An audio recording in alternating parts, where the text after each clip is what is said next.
So my name is Christopher Landry. I'm a community psychiatrist and a psychoanalyst. I am the associate medical director at Fountain House and a grantee at the Foundation for Community Psychoanalysis. It's my pleasure to organize this speaker series, Psychosis in the City, and to present a person whose work, and frankly whose person I admire a great deal, Sasha Warren. I got to know Sasha through his book, Storming Bedlam, Madness, Utopia, and Revolt, which is an inspiring book that weaves together histories of radical psychiatric movements with incisive analysis of the problems facing mental health care systems and the communities that have to live with them. He's actually currently working on a second book, and this talk today will feature some elements of the first, but will really be a preview of the second. In addition to being an independent scholar, Sasha is also a worker in community mental health, and works in a program actually not so unlike the clubhouse that I work for.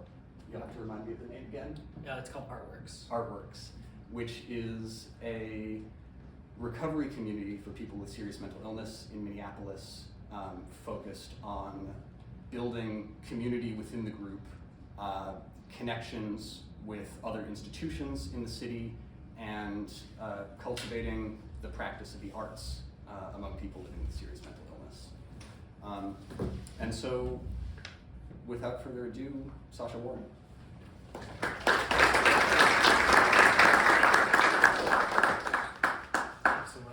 Chris, and thank you all so much for coming.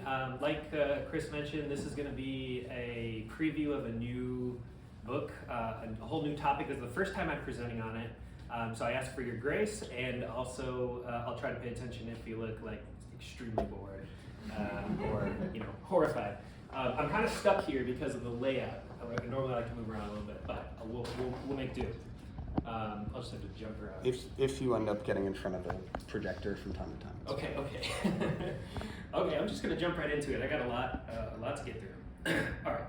So before it became associated with the cult of Saint Dymphna in the 13th century, the Belgian town Geel was a small hamlet in the Kempen woods near Antwerp of little note. How did this little hamlet become the model town for the integration of madness and deviance from everyone from the father of psychiatric jurisprudence, Pliny Earl, to Russian anarchist Pyotr Kropotkin? In his anti-prison pamphlet in Russian and French prisons, the latter, that is Kropotkin, described it thus: the peasants of a Belgian village, moved by their simple good sense and kindness of heart, showed the way towards a new departure which learned students of mental disease did not perceive. They set the lunatics quite free. They took them into their families, offered them a bed in the poorhouses, a chair at plain tables, a place in their ranks to cultivate the soil, a place in their dancing parties. St. Dymphna attracted early supplicants and pilgrims to Geel before the end of the 13th century on account of an exceptional gift for expelling demons. This power of exorcism slowly morphed into a capacity to heal the mad of their afflictions over the course of the 13th and 15th centuries. And by the 16th century, her image as depicted in altars regularly showed her curing the insane of their fury or their melancholia, at which point Geel started attracting even more mad supplicants. They were coming in droves, really. The cult's fame spread far and wide during the Counter-Reformation, around the turn of the 17th century, when the church published biographies and miracle books attesting to Dymphna's great powers of healing. Upon arrival, these mad pilgrims would undergo a 9-day ritual healing process inside the church, at which point they either left supposedly fully cured or greatly improved, or they were put up in an infirmary erected for the stubborn cases. Both of these spaces, both the church, because it took so long, and the infirmary, started filling up very, very fast. The church began asking local families to temporarily house these mad travelers until they were ready to try another method at a later date. It is widely believed that this combination of an increasingly high volume of mad visitors and the necessity of lodging them as they waited their turn birthed what is known as the Geel system, which names this gradual rationalization of an ad hoc boarding tradition, really. The process of rationalization arguably begins somewhat paradoxically in the 18th century as religious enthusiasm started to dampen, and with it the mass of pilgrims tapered off. At this point, the mad were placed directly with families in Geel or in one of the surrounding villages and hamlets without the expectation of any kind of ritual healing. But the founding of the Rijkskolony voor Gezichtspflege, the National Colony for Care in the Community, in 1852 officially recognizes this practice as essentially a matter of local administration rather than particularly successful appendage of Catholic veneration. But despite the weakening of this cult, the fact that the cult has given way to these more rational processes, yearly processions still make their way and made their way through the streets, and supplicants still arrived seeking traditional faith healing, but continued religious interest does not likely account for why Geel's famed system grew so rapidly and ultimately reached its apogee only after these administrative rationalizations. According to Daniel Hack Tuke, who is the great-grandson of the famed William Tuke, who founded the English moral treatment movement, visited in 1856, there were 1,653 mad people living in this tiny village of Geel, or in the immediate surrounding area, in a population totaling 11,000. So a pretty large proportion. Only about 50 of these were living in the nearby asylum, meaning that more than 1 in 7 of the general population was a mad person. To accommodate this, around a third of households were putting up one or more of these boarders. Geel experienced yet another boon in the late 1930s when a baffling 4,000 of 16,000 were these boarders, so an entire 1/4 of the town. Okay, so to take a step back, what is the purpose of psychiatry in general? I know full well, it's not possible to find an answer to that question in this country, in the face of what Joel Colville described as a massive medical psychiatric establishment with, as he said, the lion's share of the world's psychoanalysts, great hosts of ancillary professionals like psychologists, family counselors, social workers, etc., an interminable proliferation of alternative approaches to emotional well-being, drawing on virtually every aspect of contemporary culture, in short, an entire industry of sorts, whose business is the production and distribution of emotional order and well-being. An industry, moreover, without substantial physical plant or readily quantifiable commodity, one subject to neither reliable objective analysis nor methodological unity, one whose separate enterprises seem to speak different languages entirely and to deal in matters that had hitherto been the province of myth, legend, superstition, and the demonic. So I'm going to hazard a proposition nonetheless, and I'm going to say that the one thing that abstractly ties all these disparate parties together, not just now, but throughout the history of attempts to care for the mad, is an understanding that madness is a condition of alienation from society, from one's family, or from oneself, and that psychiatrists, which I think is embedded in the fact that they used to be called alienists, and their objects the alienated, the task of psychiatry and mental health services more broadly is to disalienate, to suture ties where tethers are frayed and rotten. By this metric, psychiatry has largely failed. The societies that deploy it as their primary strategy for mending this wound have yet to approach the successes of a 13th century religious cult. And Geel is just one example. Iwakara, Japan, developed a similar model without any knowledge of Saint Dymphna. According to an 11th century legend, the daughter of the emperor recovered from her madness by drinking from and bathing in a waterfall in Iwakara, near Kyoto. Beginning in the 18th century, mad pilgrims started to arrive, similarly in great numbers, and it was the exact same process, this waiting process and then having to be put up and then engaging in large scale, or small scale rather, farming, but on a large scale, distributed widely across society. Putting aside model projects and flying past well-rehearsed teleological melodrama of the dungeon, the whip, and the chain, where cruel superstitious fools rose above witch hunts by turning away from the priest's dark robes to the rational white ones of the doctor, it appears too that many average towns and even cities around the world proved more successful at this basic integrative task than our psychiatric saturated ones. Most of the historical record is both clear and entirely unspectacular. Where they weren't directly attacking people, which is to say that the vast majority of the time, mad people were simply kept around and worked on farms, tended to by the family, made handicrafts, performed domestic labor, and so on. Their options may have at times been severely limited. Fears and reactions periodically took holds of many European towns especially, with the familiar exiles, tortures, constructions of dungeons, etc.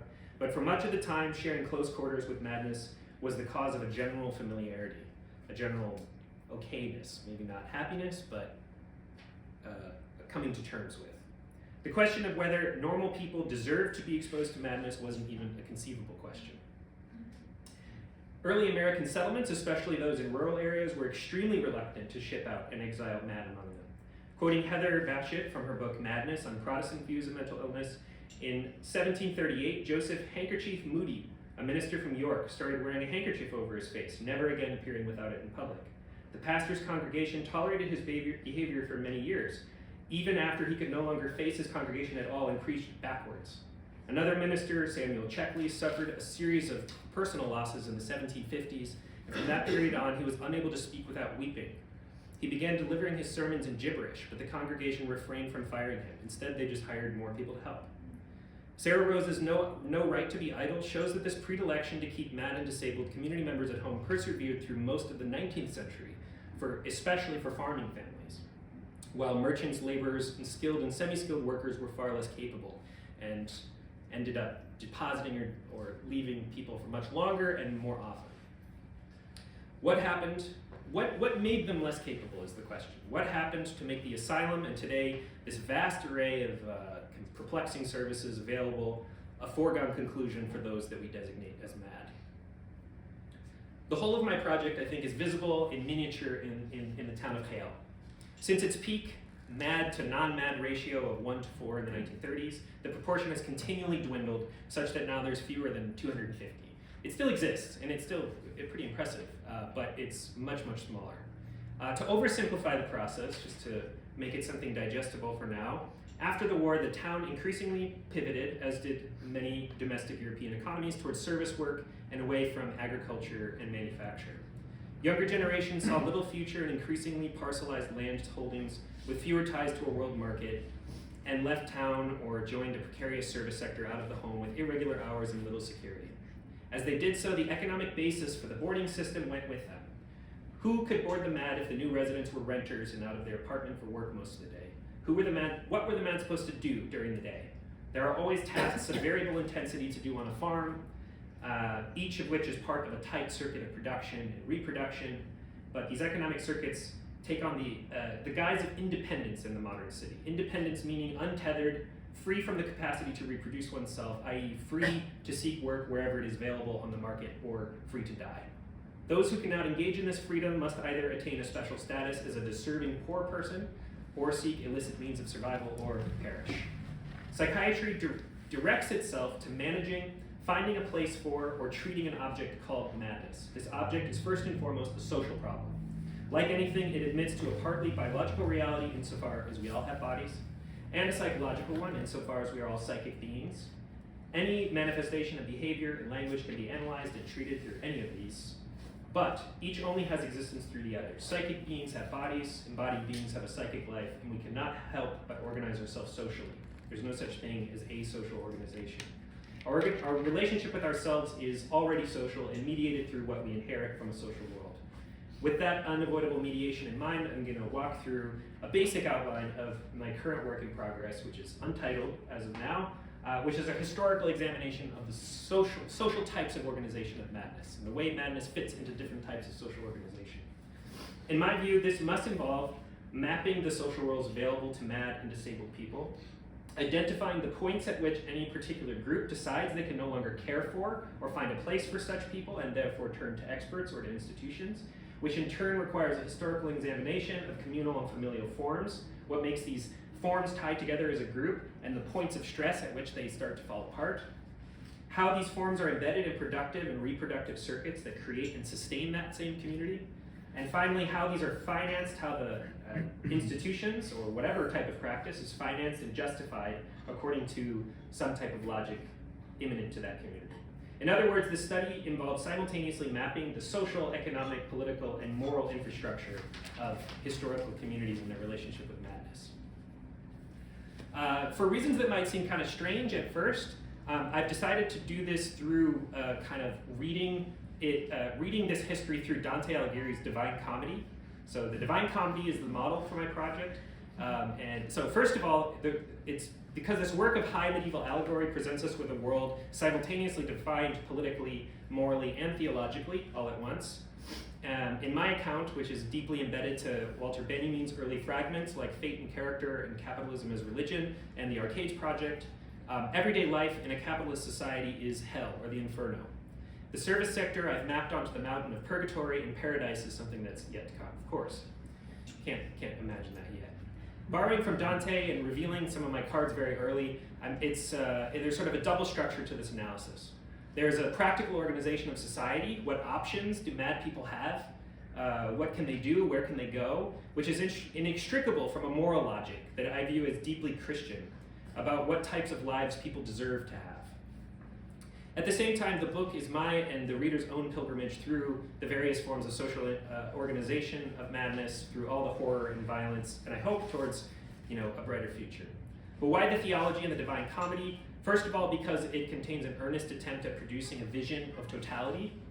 And those of us in the mental health field, I think we need a vision of totality. We lack a vision of totality. Like that Koval quote, it's just kind of an enormous, confusing mishmash of seemingly incongruous discourses and fields and funding mechanisms and actors, and it's hard to see how it all fits together.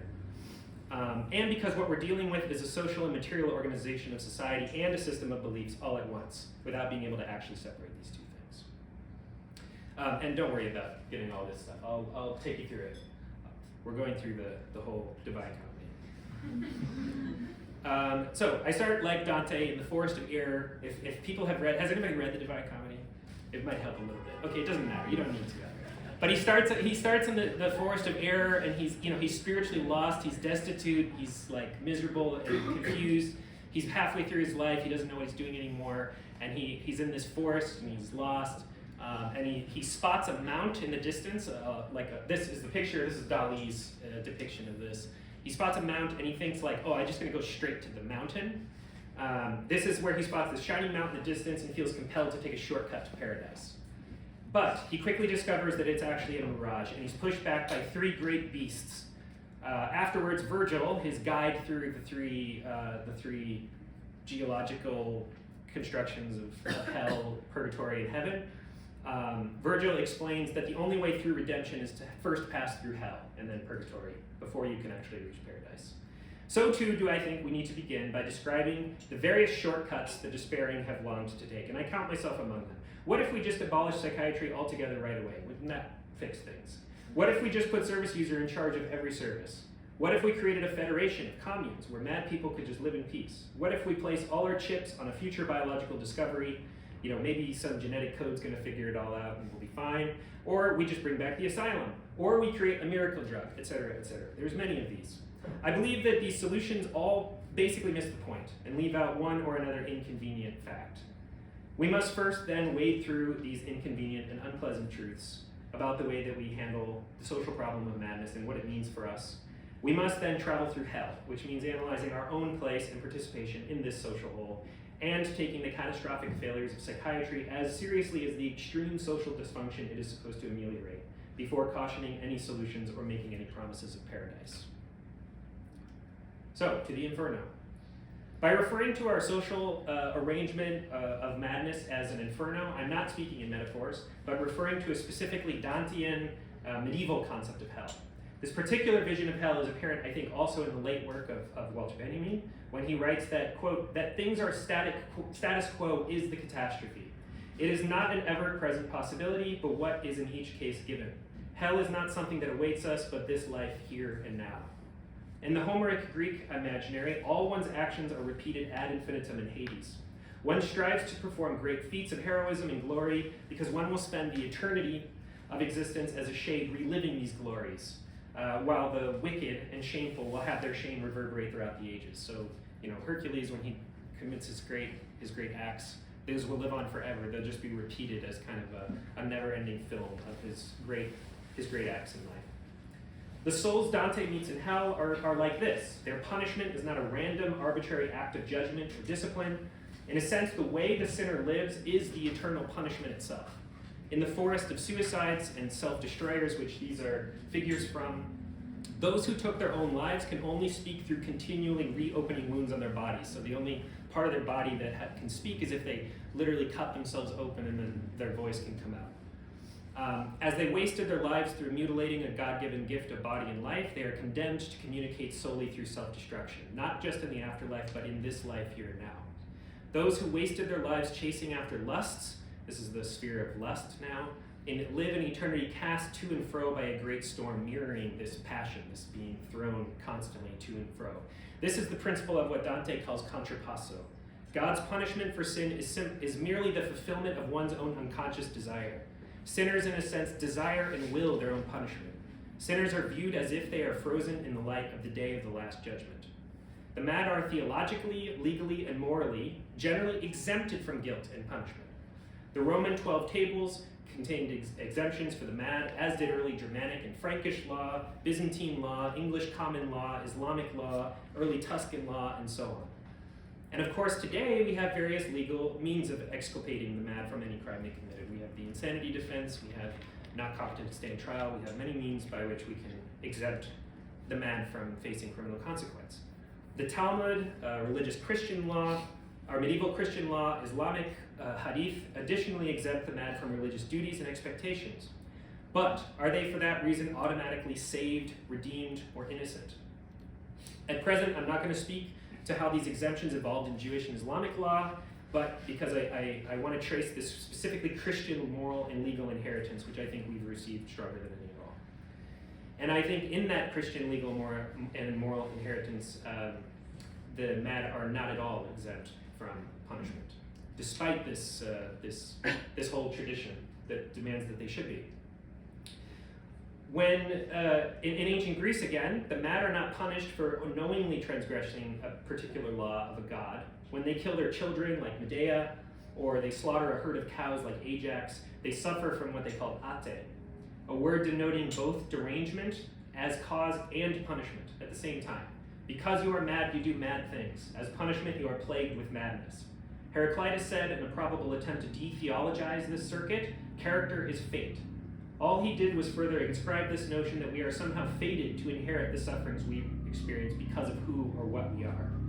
This corresponds, I think, most closely to the place of original sin in Christian theology. One partakes of original sin simply by existing as a child of Adam. The punishment is a debased life on earth, and death is the only redemption.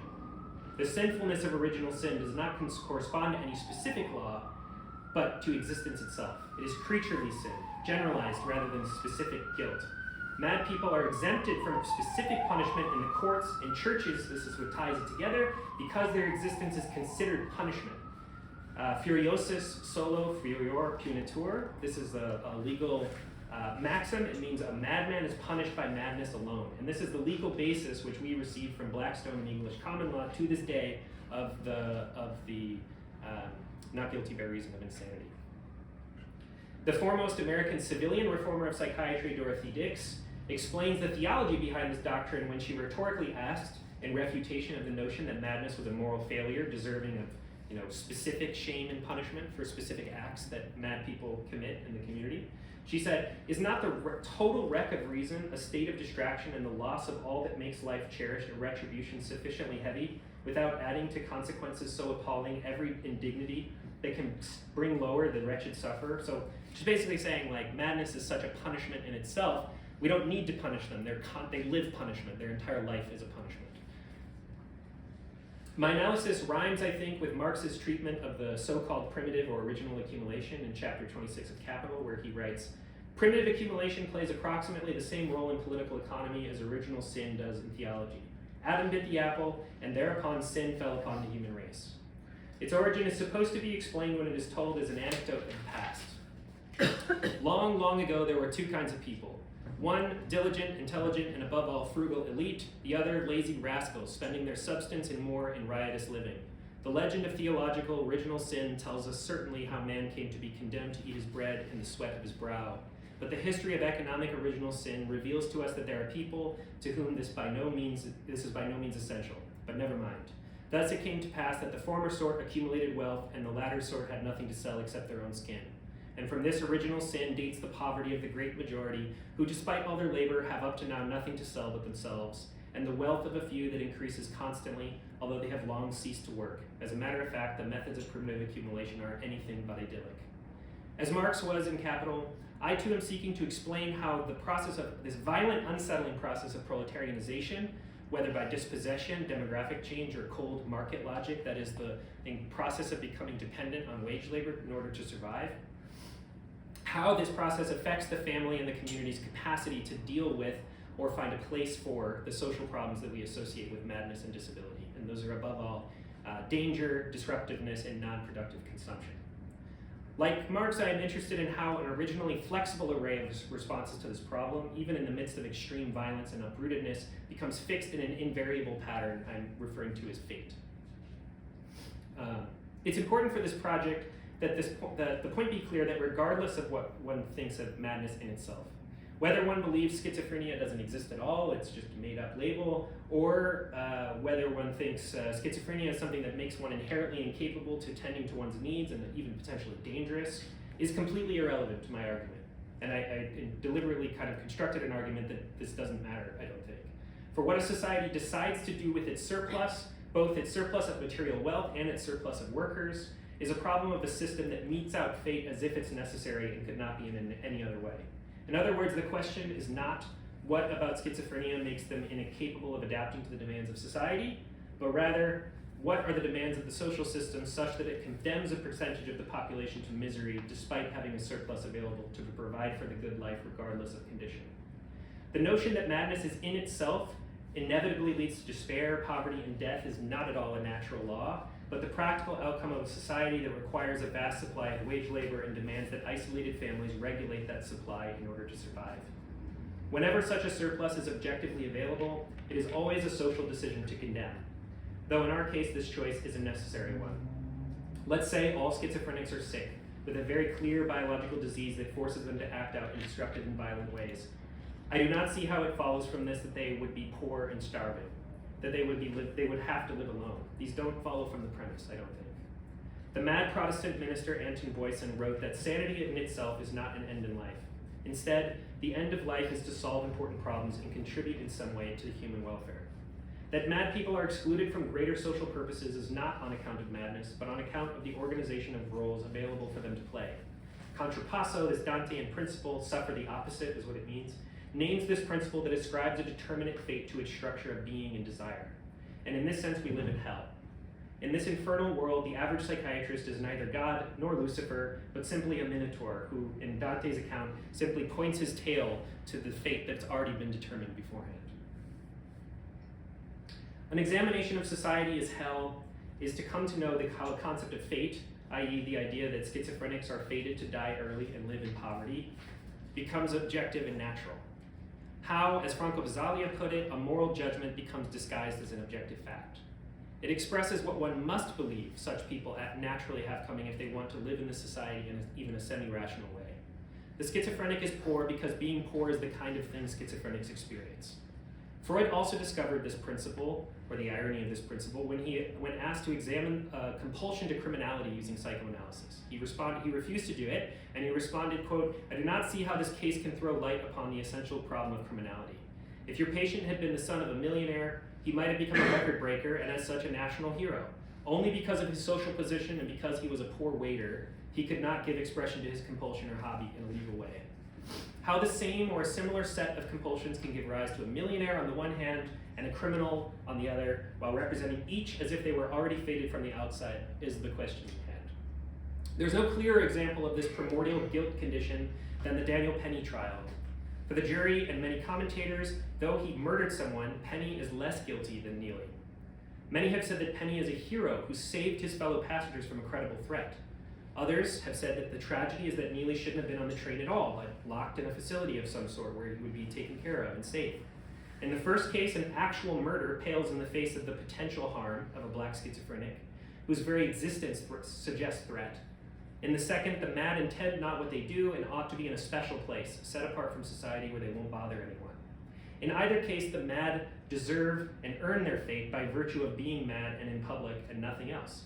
Hunger, death, and exclusion are the types of things schizophrenics experience.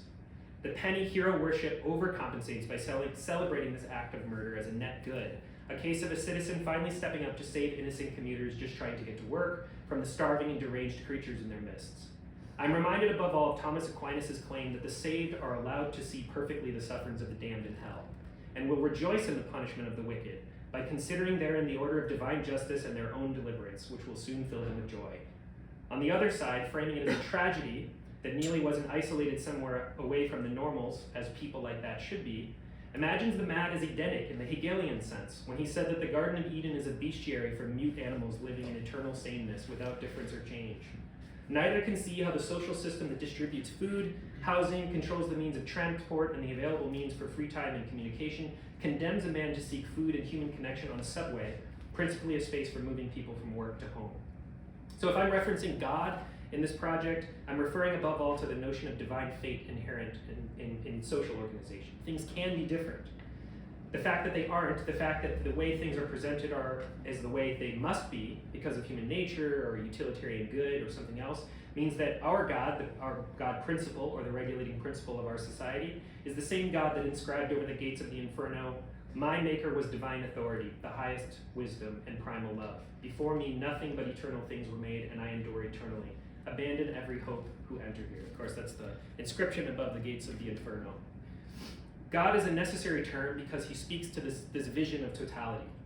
I believe this is what so many authors have attempted to grasp when they speak of psychiatry as a religion, usually as a pejorative among anti-psychiatric partisans, but sometimes from the other side as well.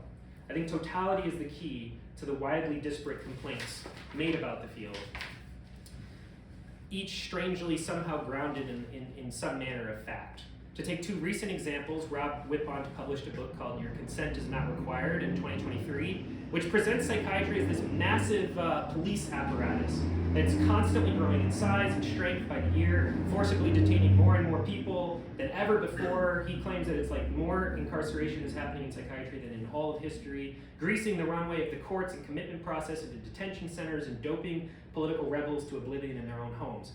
On the other side, you have E. Fuller Torrey's Treatment Advocacy Center's vision of a vast indifference condemning the mad to a wasted life of abandonment and ruin on major city streets. I think this vision is probably more popular now than ever. Both ground themselves in statistics and find representatives among the mad and their families who offer concrete experience as evidence that we have either the most or the least psychiatry of all time. And you find people in both camps with, well represented in terms of evidence. I think it's only by keeping the totality in sight that we can see that both of these visions contain a kernel of truth surrounded by many mystifications. Psychiatry is in fact both far too much and not nearly enough. Both positions, when isolated from the other, get lost in the forest of error and become mired in pessimism. Not in pessimism, but profound optimism. I think things would be much easier if madness was a simple matter of enhanced insight and mystical knowledge that's just being repressed by a police apparatus, or if psychiatry was this powerful tool of healing that definitely works for the miserable that we see on the streets, whose hands are simply being tied by short-sighted politicians or anti-scientific partisan groups. I think the reality, though, is that changing the treatment method, throwing money at reimbursement rates or capital funds, building new facilities, updating attitudes, waging anti-stigma campaigns, I don't think any of these things will change this fact of being too little and too much at the same time. And when I say too little and too much, this can happen even for a single person. If people have been followed, like the Arcadia scandal, for instance, this is a for-profit psychiatric hospital, and it's not the only one. They rediscover this scandal every 2 years of private insurance patients with private insurance being committed to a for-profit psychiatric inpatient hospital and basically kept there until they can bleed the entire fund that they have available. And they do it by wasting money. I mean, they're running random tests. They're locking people up, and people complain. They'll tie them up. This is well documented.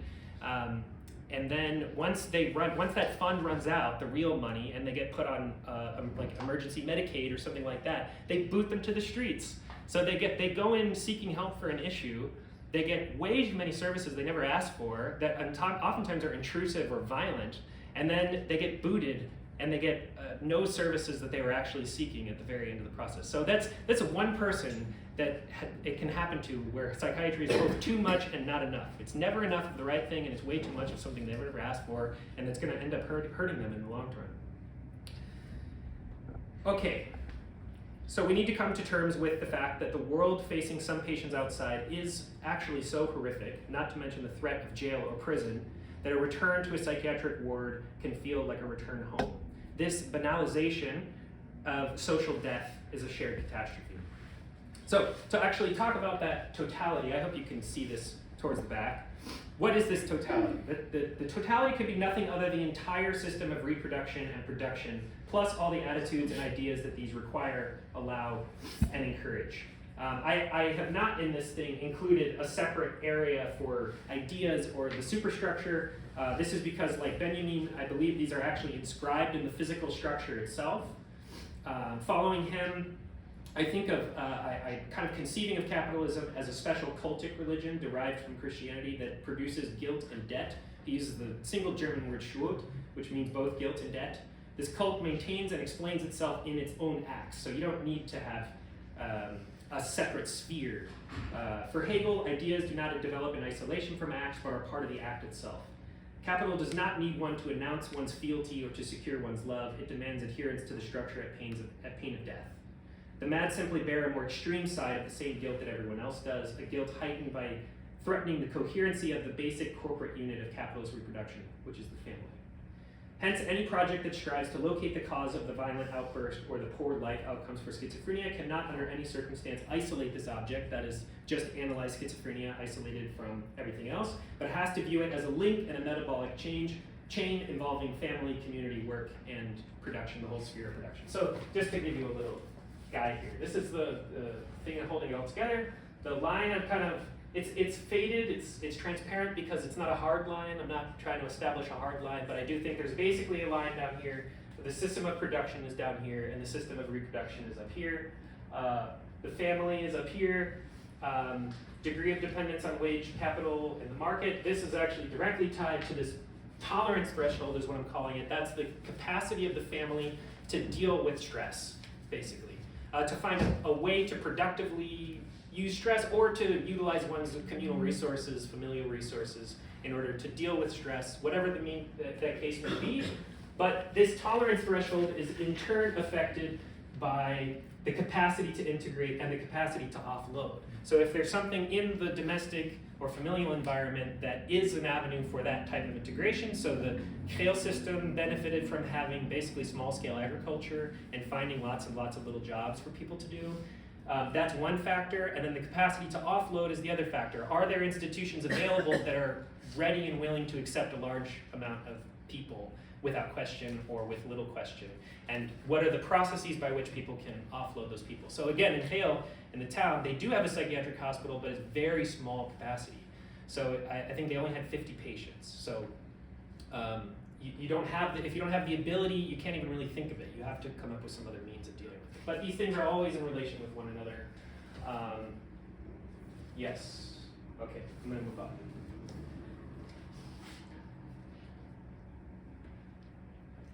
All right, now on to purgatory, which is really the section that I promised to talk about of the political economy and psychiatric services. If both heaven and hell exist under the sign of eternity, and they do in Dante, purgatory is the space of tension, conflict, and contradiction, guilt and redemption, suffering, but also the possibility of movement towards a good. This is where I've allegorically located mental health services. Unlike Benjamin's Angel of History, which looks to the ruins piling up before it, this one falls down from the top of the mount, where Dante puts the Garden of Eden. Drunk with Lethe, there's the river Lethe at the top, that once you drink it, you forget everything. You forget even the memory of sin in his account. Keeping its eyes fixed on Eden, unable to see or remember that it becomes increasingly saddled with horrors as it falls down. In his account of the Divine Comedy, the soul has weight. The further down it goes, the heavier it becomes. Psychiatry only becomes heavier over time, in my account, making the initial journey that much more difficult. So I've centered this part of the book around this character, Belacqua, is kind of a comedic figure in what is called the anti-purgatory. It's before you get to purgatory, so he's not even started the climb yet. And I've kind of allegorically located Belacqua as the symbol of mental health services in the 21st century.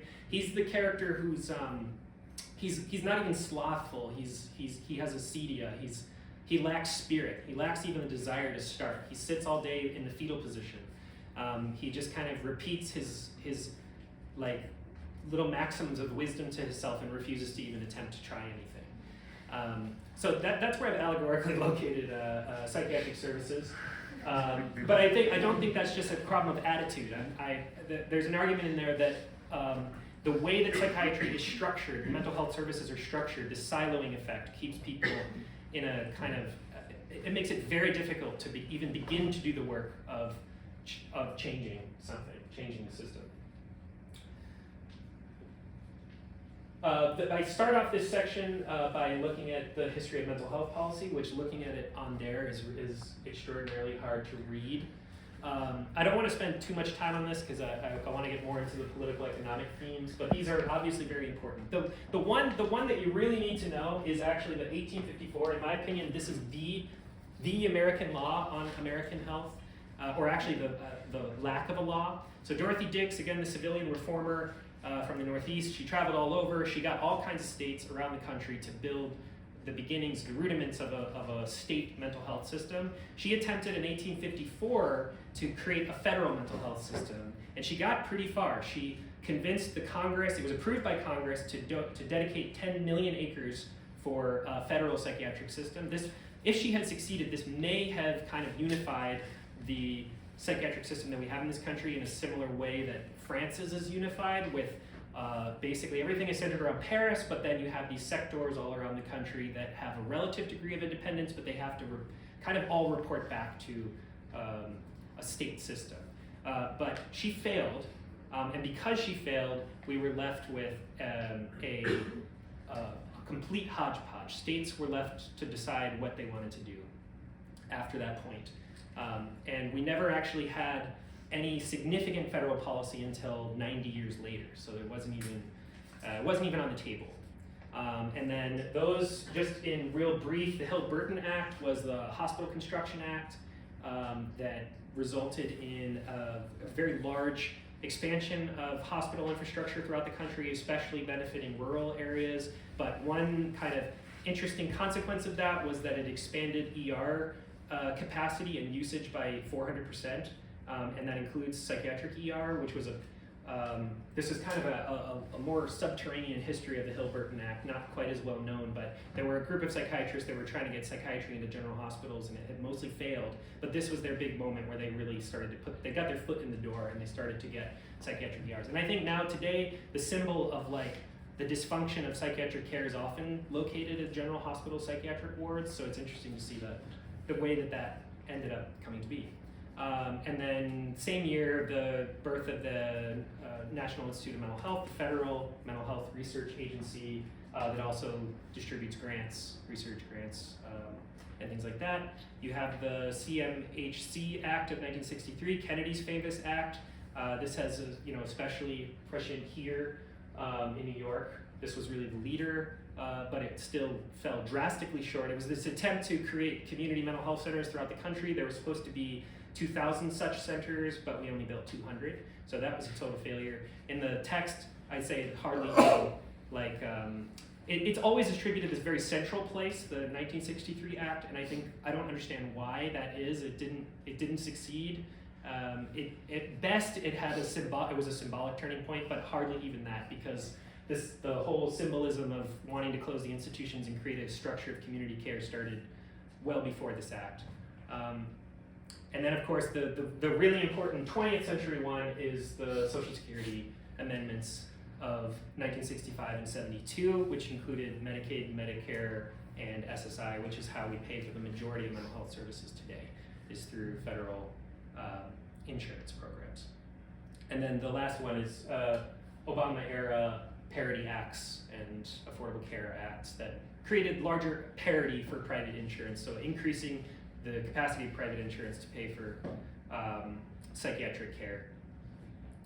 Okay. All right, so now I'm gonna kind of just map the mental health economy pretty much for the rest of this talk. I'm gonna start with producers in the upper right-hand corner. And these are displayed hierarchically. So not just hierarchically in terms of roles, but also in terms of means of payment, which I'll get into. Private pay is certainly the most desirable, and Medicaid is considered the worst. And not just for the social stigma associated with it, but Medicaid generally pays 80% of what a good private insurance will pay. So it pays 80 cents to the dollar of what you'll get from somebody who's on private insurance. That creates all kinds of perverse incentives in the fields that I'll get into. So one general characteristic underlying all my research on the mental health economy is that it does not slot easily into market logic and theory. Unlike their brethren in general medicine, psychiatrists were forged outside the market. When physicians were balancing transportation costs of visiting patients against an expected fee, when they were debating over fee tables, establishing lines of credit, crushing homeopaths and other competitors, and supplementing their incomes with a second trade in the 19th century, psychiatrists, on the other hand, were given the keys to asylums with a stable annual salary and clientele base. Psychiatry proper was born in institutions, bypassing the period of private medical practice, at least to a large extent, and the competition and indirect costs concerns that entails until much later. When psychiatrists formed their first professional association, which was also the first American Medical Association, the Association of Medical Superintendents of American Institutions for the Insane, or the AMSAII, all 13 of its original members were directors of public and private hospitals for the mentally ill. So this is the true institutional base. From the very beginning then, psychiatry distinguished itself from standard medicine, and this gap only tended to increase over time. Psychiatrists did not need to concern themselves with stoking or seeking demand. Their hybrid role as healers of madness and defenders of public order guaranteed them a steady, in fact, oftentimes overwhelming stock of inpatients whose fees were covered by families, communities, or the state. As Andrew Skoll wrote, quote, "Once they had secured control over the asylums, they no longer had to attract clients. The institution did that for them. And once patients were obtained, they formed literally a captive audience held in a context which gave immense powers to their captors." This is, in part then, a case of what Kafka describes as a cage going in search of a bird. The enormous, almost total authority granted to them in their little enclosed castles, dedicated to problems viewed as endemic to civilization itself, tended to make utopians of some of them, especially in the early days when small inpatient populations and lofty ideas formed very tight relationships, and tyrants of others. Broad pronouncements about the circuit between mental ill health and social processes like the COVID pandemic or social media usage today have continued this speculative quasi-epidemiological practice, but in lieu of their once magnificent powers in the asylum, the calls to arms that usually follow are now usually missing. Psychiatric workers in the Jacksonian era are much more easily cataloged and categorized than they are today. At that time, a small cohort of professionals towered over a huge, ever-shifting mass of nurses and mental health attendants who, with the patients, did the vast majority of the work in keeping everything running. Psychiatrists may have fashioned all the grand theories with pronouncements of world historical gravity, but not a single one of them would have been, or today would be, capable of implementing a single psychiatric service on their own. Though there is some ambiguity with naming conventions. Nurses usually have some type of medical training and are usually higher paid than more custodial attendants. But in many ways, the poorly paid attendant was the key to holding the system together. To prevent abuse and ensure proper treatment, attendants therefore, according to the theory at the time, had to be kind and firm, gentle and intelligent, delicate and sober, and while being paid the absolute least of everyone, very, very low wages. In the heyday of moral treatment, when the AMSAII was still able to successfully set institutional population caps at 250 inpatients, the popular idea was that in a properly constructed building with a sufficient number of suitable attendants, restraint is not necessary, never justifiable, and always injurious in all cases of lunacy whatsoever. That didn't last. From early on, especially in the smaller asylums, retention and management of low-paid attendants proved to be a Herculean task. Because the work was long, 10 or more hours, and the pay below that of occupations like shoemakers and woodworkers, asylum attendants responded to being treated as dispensable and overworked with a diverse array of custodial domestic tasks necessary. Oh, sorry, I skipped a line. They managed this being overworked and treated as indispensable by finding shortcuts, quitting, or through the liberal use of violence. Rapid turnover, combined with material deprivation and disdain from professionals above and patients below, alienated these mental health workers from any semblance of belonging to a human community. More recent studies suggest that 30 to 50% range of retention rate is fairly consistent in the industry for the lower level employees in diverse mental health and behavioral health settings. When the ex-patient Clifford Beers wrote his condemnation of the asylum system in the first decade of the 20th century, which led to him founding the mental hygiene movement, he saved his harshest word for the attendants, who were, he said, generally ignorant, untrained, frequently brutal in their treatment of patients. But my position is that brutality, and this remains so to this day, among attendants or low-paid mental health workers is ultimately inevitable. It is guaranteed by an institutional arrangement, especially when population caps are vastly surpassed. And that gets into this question of wages. At Milledgeville in Georgia, patient to physician ratios, or physician to patient ratios declined from a bad 1 to 275 in 1910, with 3,347 patients and 12 doctors, to an inconceivable 1 to 1,000 ratios with more than 10,000 patients in the 1940s.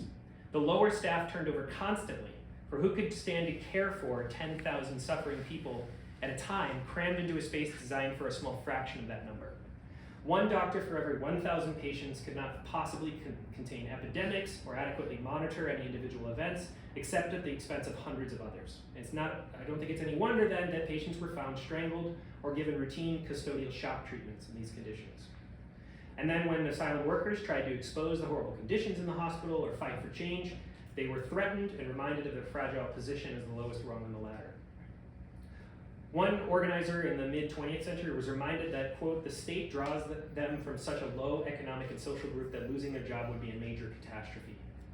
So that's sort of looming over their head. To this day, psychiatry finds itself trapped between the twin necessity of improving training for the lowest rung of workers, wanting to bring everyone into this middle circle, while suppressing wages to keep low-margin services from drowning in labor costs, which, thanks to what William Baumol calls the cost disease, or the principle that service work always lags behind manufacture and agriculture in productivity gains and is therefore constantly becoming more expensive relative to other sectors, mental health care workers, aides, social workers, and attendants are themselves by this means institutionalized. Just as patients become progressively ill-suited to the world outside, without effective organization, mental health workers have a tendency to become the products of the institutions they work in. I think it's still the case today that the levels of expertise stands in an inverse relationship to time spent with patients. The most significant change in the labor structure of the mental health industry in the 20th century, and especially the progressive era, was that filling in of the middle strata and increasing division of labor. And filling in that center came in waves. There was social work and juvenile delinquency programs, mental hygiene, Army and Immigration Services started doing screenings and organizing for excluding populations based on psychiatric categories during the World Wars. There were NIMH grants for trainings of social workers and nurses in the 1940s, and then of course there was the popularity of eugenics and sterilization programs. All of this stuff built this larger, more diffuse and confusing middle strata of the mental health services. And of course we also have many ego psychologies, deceptively calling themselves Freudian, counseling services, pop psychologies, behavioralism, myriad forms of alternative therapy like primal scream, countless variations of vaguely Eastern practices, transactional analysis, bioenergetics, and so on and so on. All this flourishes in the US, which further complicates our picture as they confront us with a seemingly infinite number of titles and qualifications, locations of care and relationships to the hospital, pay rates, insurance stipulations, and so on. All of these trends required large groups of mobile and more flexible semi-professionals who needed to be trained faster and cheaper than psychiatrists, most of whom would end up seeking work outside of the traditional confines of the hospital. So that by the 1950s, the majority of psychiatric workers were, for the first time, working outside hospital grounds. But even if these professionals were created outside of the asylum, it took time to establish extramural bases of operation. So many ended up just being an appendage to it or one of its employees. That is, they just started working at the asylum or for it.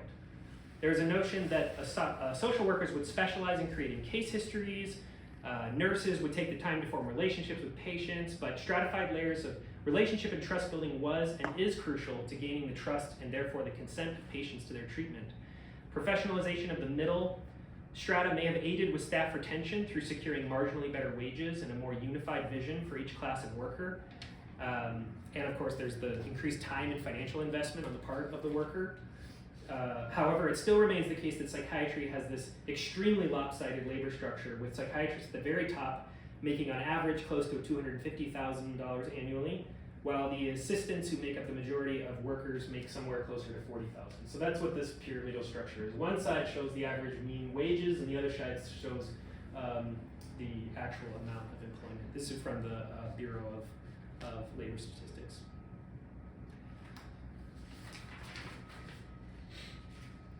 Okay, so Yes, professionalization has ensured that social workers and counselors secure salaries over $50,000, but at the same time, it's erected these numerous silos where each type of worker is encouraged to entrench themselves in an area of specialty, as if behavior, symptoms, communal life, familial history, and physical health were actually discrete phenomena removable from one another, or at least not coordinated with one another.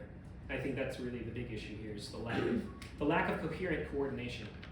In the end, because of great demand and the lack of available labor, and seemingly simply because of the ambiguous nature of the work in general, specialists in this division of labor largely end up performing many of the universal tasks demanded of them anyways.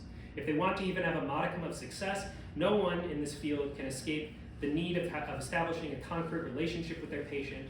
No one can avoid confronting the many exigencies of daily life, like housing, food, money concerns, etc. But their special roles and functions work against this basic reality, producing this kind of collective illusion that a mental health worker having a weekly chat with someone about their children while driving them to the grocery store is not already engaged in therapeutic work because she's not trained in it, or because the interaction takes place outside of the offices of the counselor, or that the weekly visit to the therapist's office is somehow a separate issue from the basic management of hours, which have to be subtracted from working hours, for instance, and waivered services needed to ensure access to the housing or food. My very polemical point is that specialization in mental health services is sort of like throwing window frames into the ocean and claiming special vision on account of having done so. So I'm going to make a series of claims to kind of close this out. And I say close it out, I've still got like a good number of pages left. Am I killing people right now? Are we okay? Take a temperature read? Okay. Only a tiny minority involved in these service encounters, in the actual sale of mental health services. Only a tiny minority involve a private consumer voluntarily purchasing a commodity or service from a private owner directly with cash or some equivalent. This is a very small portion of the mental health field. But let's take an example. Let's say that there's a wealthy man who wakes up one morning and finds he can't get out of bed. Just can't do it. He ignores phone calls. He's missing his pickleball matches for weeks. After his speech turns morbid, his wife and children express concern. He agrees to take action and visits an outpatient clinic downtown, which connects him with a psychotherapist. But the darkness proves difficult to outrun, so the therapist recommends a short stay at a facility in the country where the man learns to live in the world again by slowing down, riding horses, and gardening in the morning, and talking to professionals in the afternoon. This series of transactions seems to contain very little mystery. A consumer wishes to spend money on a good or service unavailable elsewhere and is willing to pay a premium for the promise of a clear mind. Broken down into the basics, our hypothetical transaction involves a private proprietor selling a service to a private consumer. The price of that service has to be high enough to compensate doctors, technicians, and aides, has to help pay the rents, has to pay off the cost of any machines that are used or raw materials involved in the production or transportation of pharmaceuticals or any devices used, and the provider hopes leave something left over for depreciation, reinvestments, and profits. Physicians are going to expect a sufficient reimbursement for the years of investment in their education and that made them a specialist in the first place. Perennial issues like prices and profit margins wouldn't be very hard to explain if everything was always this simple balance of service cost and price, but it's not. As much as the proprietors of for-profit psychiatric hospitals might wish it were so, the vast majorities of patients do not pay directly or out of pocket. Things are more complicated. Even companies that do offer this sort of direct relationship, like the famous McLean in Massachusetts, usually use these funds raised from exclusive inpatient units, like the one that they have costs $2,150 a day, and you have to stay a minimum of 30 days, where you get a heated outdoor pool, a movie theater with reclining leather seats, a vintage bowling alley, and most importantly, gold standard residential addiction and psychiatric treatment. These subsidize their insurance-based programs, which yield a much smaller margin. Visits to movie theaters and swimming pools in between therapy sessions will be completely foreign to the average user of psychiatric services, let alone the user of the public system. Here, the market confronts an entirely different kind of consumer. In many states, the unemployment rates for users of public mental health services reached over 90% in 2014. Unfortunately, we lacked great statistics more recently, with only 2% receiving some kind of employment. There is an infernal circularity at play, for serious mental illness is broadly defined as an illness of such severity that it interferes with daily life. In other words, do the poor labor outcomes automatically result from illness, or does severe illness result from low employment? This is a perennial kind of back and forth that goes on in the literature constantly. This serious group with the highest needs is unable to pay for their treatment, and moreover has been and continues to be a stubborn, consistent source of despair for the field. Additionally, most psychiatric patients throughout history don't choose to purchase a service at all. Until the 1970s, the vast majority of psychiatric patients were involuntarily committed to inpatient treatment. Standards around what qualifies for commitment diverge, but since the passage of California's Lanterman-Petra's Short Act in 1967, they often contain some mixture or similar mixture of discretionary dangerousness, imminent danger to self or others, or gravely disabled, usually defined as the inability to procure food, clothes, or some other essentials as their standards. The adoption of these standards and the increasing role played by the courts fundamentally changed commitment practices and the racial makeup of psychiatric patients in the country.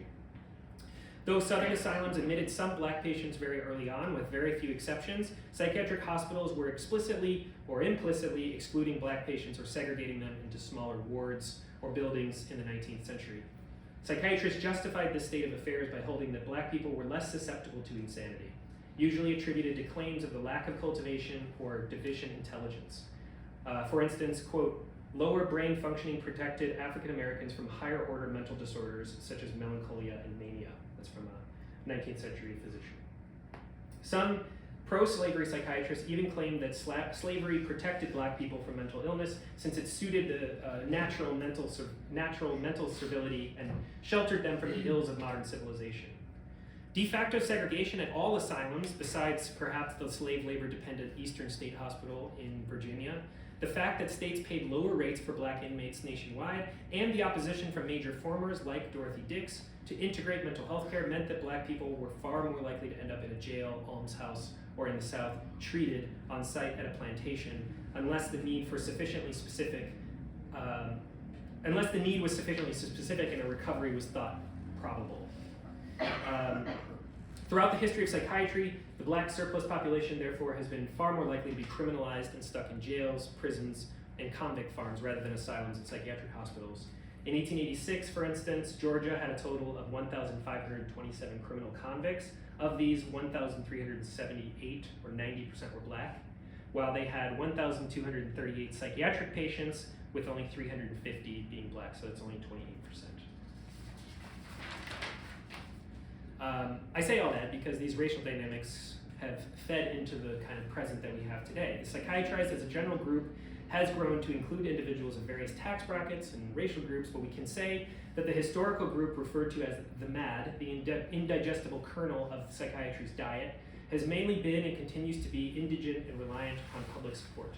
And at the same time, thanks in part to more stringent legal requirements around dangerousness and grave disablement, the rate of involuntary commitments fell to around 9 out of 1,000 with a serious mental illness, the most likely category of people to be committed in 2015.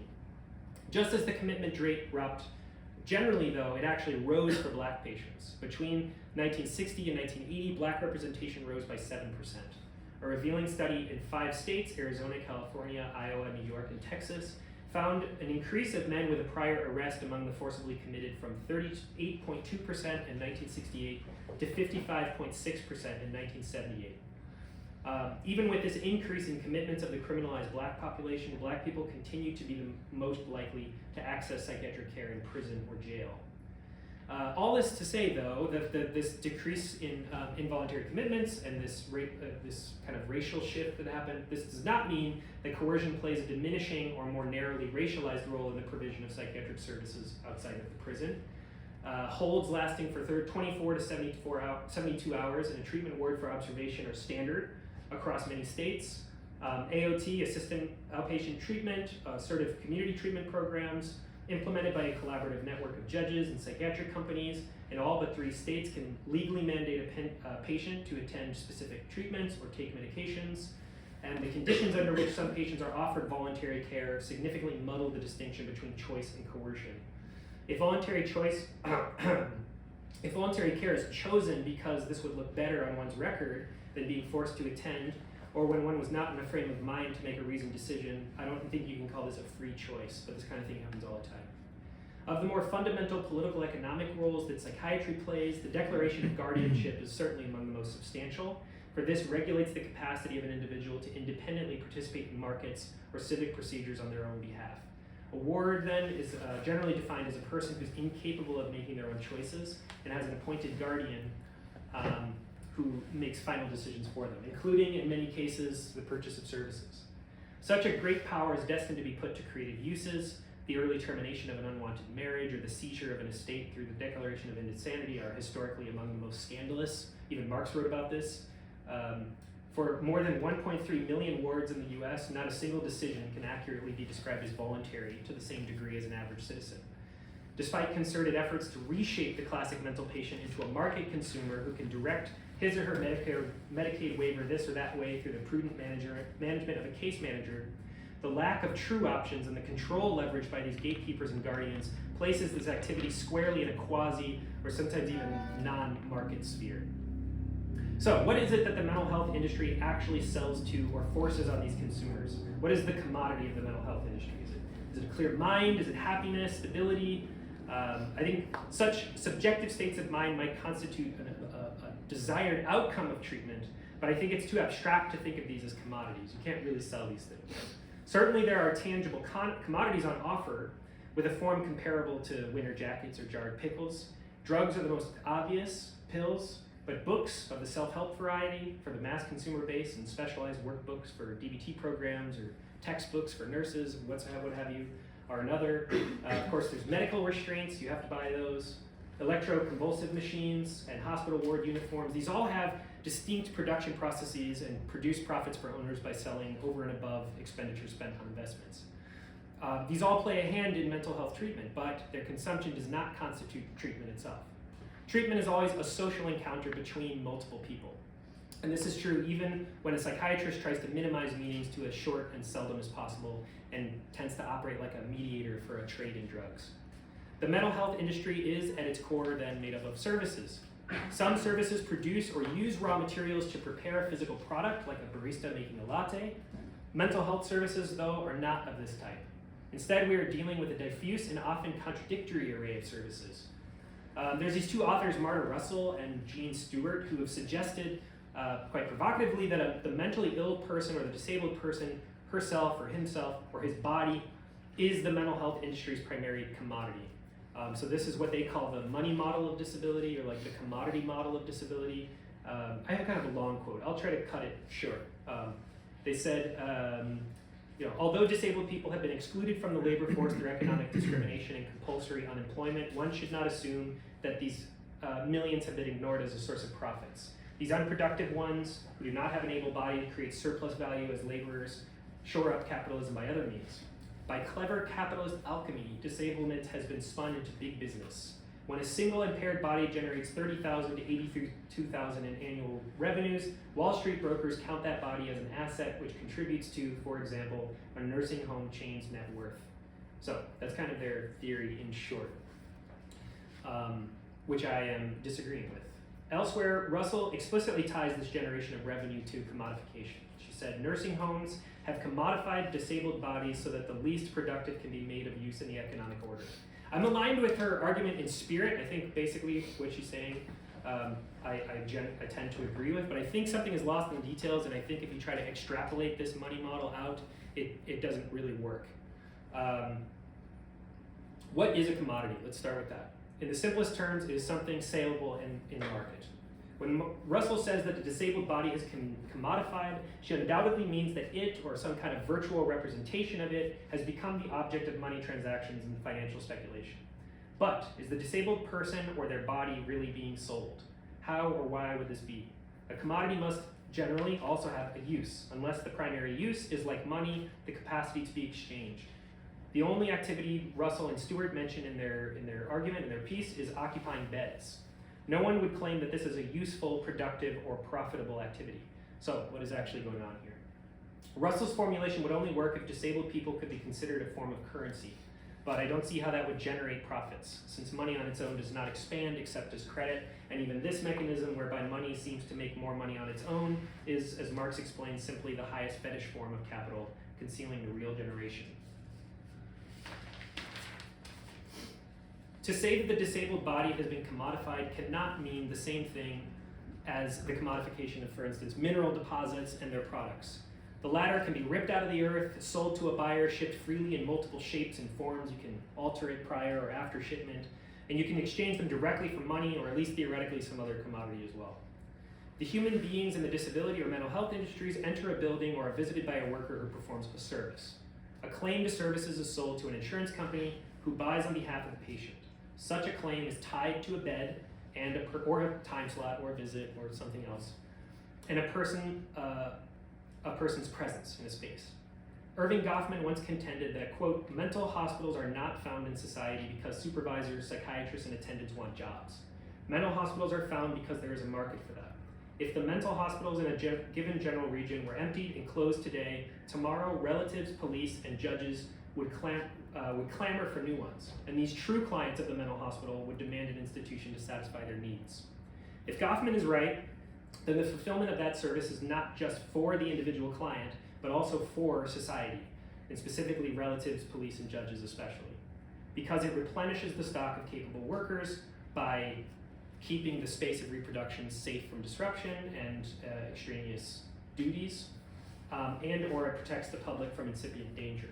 From the perspective of this nebulous collective, society, it then becomes possible to see how a person stands in as a kind of virtual commodity. So I'm kind of giving some room here to Russell and Stewart. But the person still remains a strange and inefficient sort of commodity, resistant to the normal effects of market forces and commodities. You can't fundamentally alter the body of a disabled person. It's not owned by anyone. You can't use it other than like a service encounter, which is not really a use.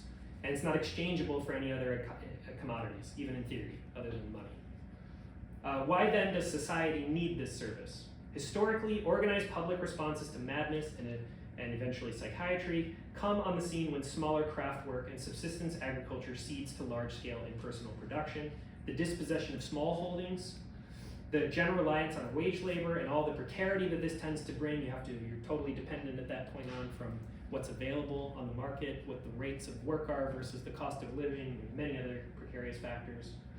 A rising birth rate and falling mortality rate that brought high inflation and a decline in real wages, and forced mobility for the poor to acquire work. So you can't rely on there being something you can do even in your own place. You might have to go somewhere else to find the means to survive.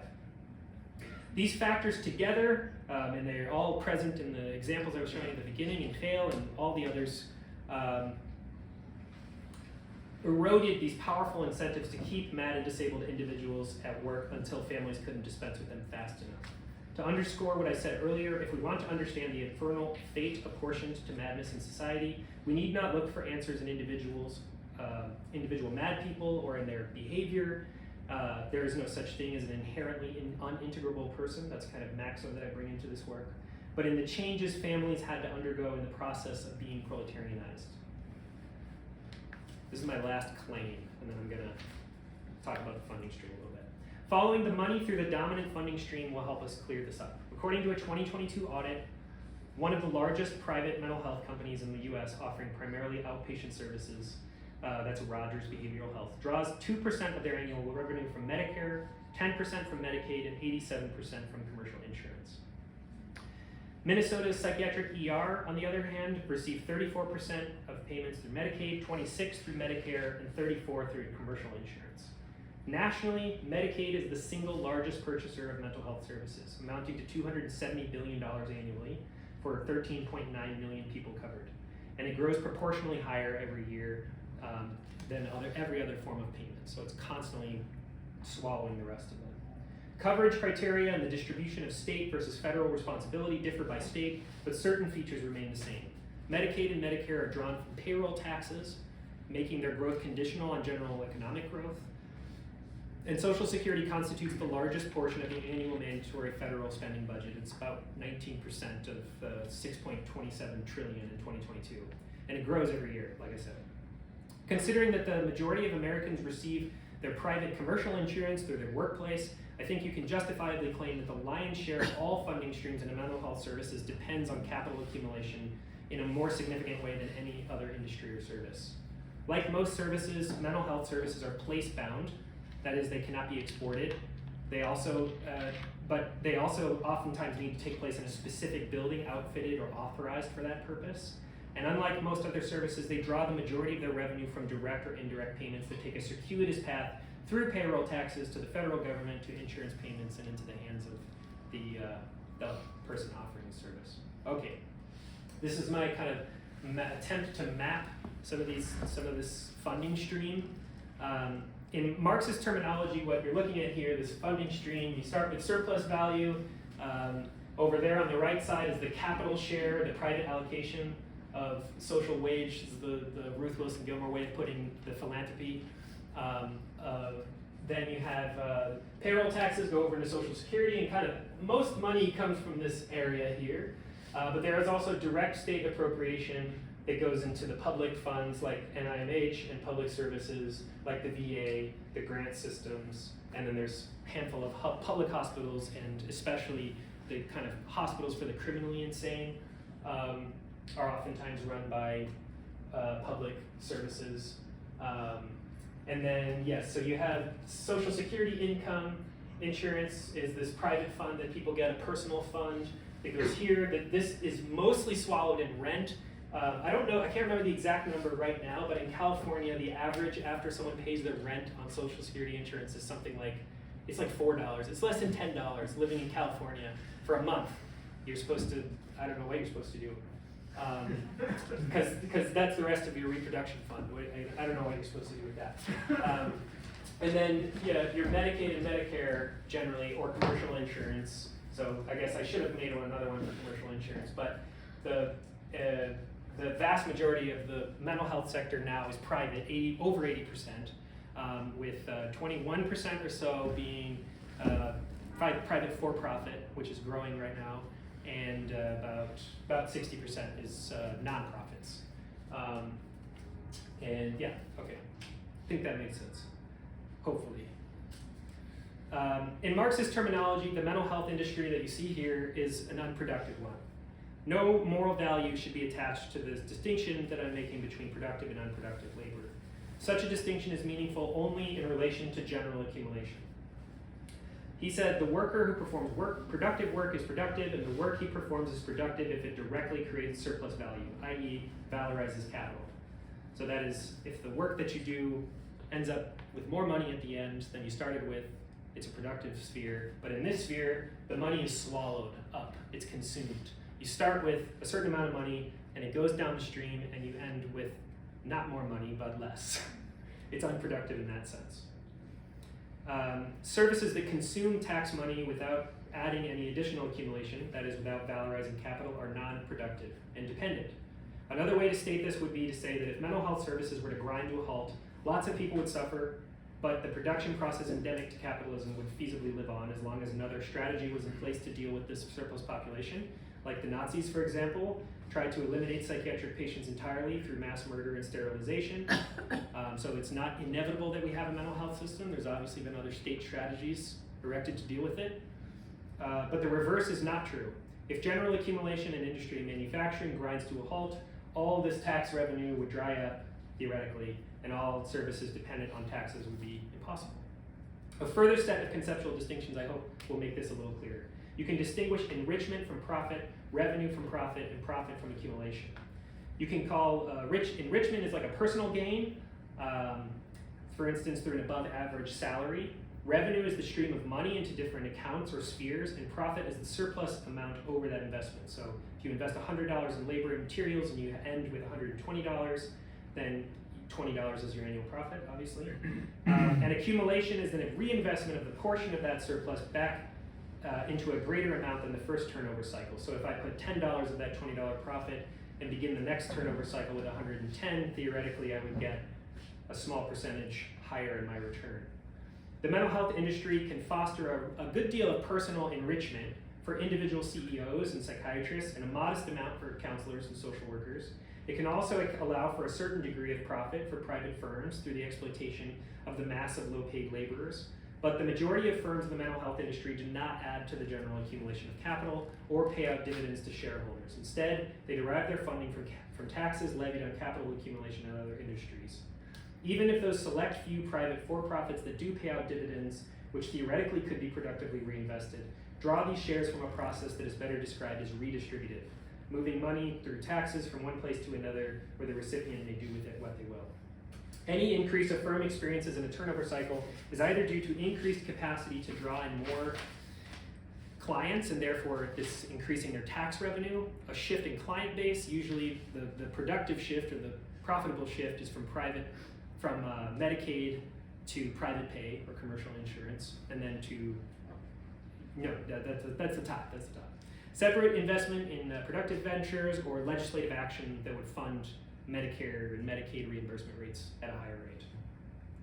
It is of course true that a mental health firm's revenue can be quite high. So this is kind of my map of a single service provider, public or private. So instead of surplus value being the center or the top, this is now with the service provider being at the top. So the top is showing money coming in, it's taxed through Social Security. The intermediate is the individual who receives that fund. In Minnesota, we call it the caddy waiver, and it's like waivered services. So it's this like fund that they can direct to different services.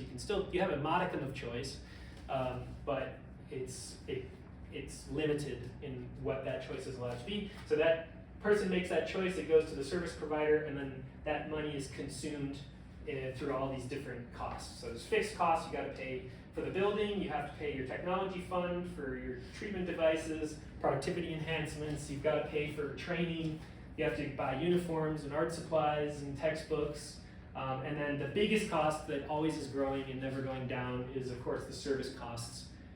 In maintenance and legal, of course, there's always legal problems, but then the main source is really this labor hierarchy, just the mass of people who are there at any specific business or firm who are there to provide those services. So it's of course true that the mental health firm's revenue can be quite high. We can imagine this company here has a huge amount of revenue every year. That has nothing to do with my claim. My claim is rather that this does not mean that the labor process is productive, i.e. that it produces a greater amount of money than it began with. If a mental health firm offering assertive community treatment, for instance, receives $100,000 a year through grants and reimbursed client hours, this amount does not grow through the production and sale of commodities. Instead, it is consumed through rents, wages, and the cost of technology. CEOs and psychiatrists might pay themselves a disproportionately high wage by staking a claim over a greater portion of that revenue stream, but this is fundamentally a distribution question, not a question of production. Far from adding to GDP, spending on mental health is a percentage of it set aside for the purposes of social reproduction. In an increasing number of cases, the personal enrichment of investors can even come at the expense of profits for the company as a whole, as happens more and more frequently when private equity firms buy up hospitals with the intention of squeezing it for every penny it's worth, while the workers and patients suffer the consequences. So there's multiple distinct issues of distribution at play here. One is the total amount of money mental health firms receive dependent on general economic growth and therefore labor productivity, inflation, and the unemployment rate, plus tax legislation and the availability of grant opportunities. Second, the margin between the fund received and the amount actually spent on services depends on company practices and effective regulation. Medicaid fraud, for instance, is a humongous industry in this country. It's over $100 billion industry. It's huge. Social Security fraud in general, not just Medicaid. The amount of money apportioned to different groups of laborers within each firm then is the final factor. That's determined by the relative strength of the various groups involved. So whether or not the labor force is unionized, for instance. Okay, conclusion. To the conclusion. In cases of publicly subsidized care, the MAD draw a certain amount of money to themselves, but usually without offsetting the exorbitant cost of their warehousing or their care. This discrepancy can be circumvented by raising the amount granted for their care, which is difficult enough in good times, let alone during a crisis, or they can skirt the rules, drive wages down, and pack patients in like human cattle. Put another way, costs for care, even low quality care, are high, but investment is low, and most invested parties have a vested interest in further decreasing it. This practically guarantees poor outcomes and the subsequent public pessimism about the prospects of healing. The only options for maintenance, let alone making a profit, are to somehow secure additional funds through philanthropic donation grants, or else to curb costs of rents, materials, labor, etc., inevitably lowering the quality of care. States' interests in maintaining hospitals or other facilities must therefore be extra economic. Their interests are still related to economic ones, but do not immediately pertain to growth, nor a rising portion of taxes that they could draw from it. This does not mean that other parties wouldn't have a limited vested economic interest in the trade. Psychiatric nurses are not really interested in the balancing of the books at the state hospital, but she might be interested in collecting a reasonable paycheck. The small town desires a hospital because it brings jobs and subsidiary industries, even if it puts a strain on the state budget. And from the 1960s on, the states have benefited from offloading these costs onto private corporations and nonprofits that derive income primarily from the federal government. So these are all ways that, even though it's not really a perfect market sphere, competition still comes into play, but it's competition for a limited and always decreasing pot. So it's really fighting for scraps in an always smaller pile of scraps, and it's a race to the bottom is what this is what's happening with these different forms of competition.